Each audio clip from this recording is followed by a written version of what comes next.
მინდა რომ გულწრფელი ვიყო. გაუპატიურებას ან სექსუალურ კავშირს ნატასთან თქვენი დაცვის ქვეშ მყოფი უარყოფს? არ გაუპატიურებია, არ უძალადია და მსგავსი რამ არ მომხდარა. თუმცა რეძალა და ხომ არასრულწლოვან ადამიანთან ქონდა სექსუალური კავშირი?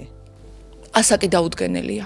2000 წელს გამოვაკლოთ 1983. არის 17. როგორ მივიღეთ 18 წელი? სექსუალურ დანაშაულებს ვერ ეყოლებათ მოწმეები. საქმის მასალები ნანახი გააქვთ? საქმის დასალები ვერ მექნება ნანახი თქვენ გჯერათ მისი უდანაშაულობა? და არც არის ხოლმე აუცილებელი ადვოკატს ზოგადად სჯეროდეს. თამუნა თქვენ ახლა შეფასებას აკეთებთ? არ ვაკეთებ შეფასებას. არა. შეფასებას როგორ ვაკეთებ? მე გეუბნებით რომ თქვენ რა კარდის გავრცელეთ რომ ის იყო სრულწლოვანი, მე გეუბნებით რომ არ იყო სრულწლოვანი. ეს არ არის შეფასება, ეს ფაქტია. სრულწლოვანი, როდესაც ბავშვი გააჩნდა. ჩემგან შეიძლება ჭორის დონეზე რაღაც ინფორმაციის გავრცელება და თქვენგან შეიძლება?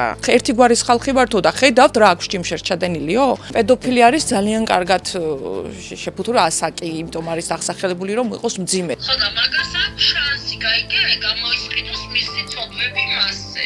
ეგეც გათიშეთ ერთი წუთი.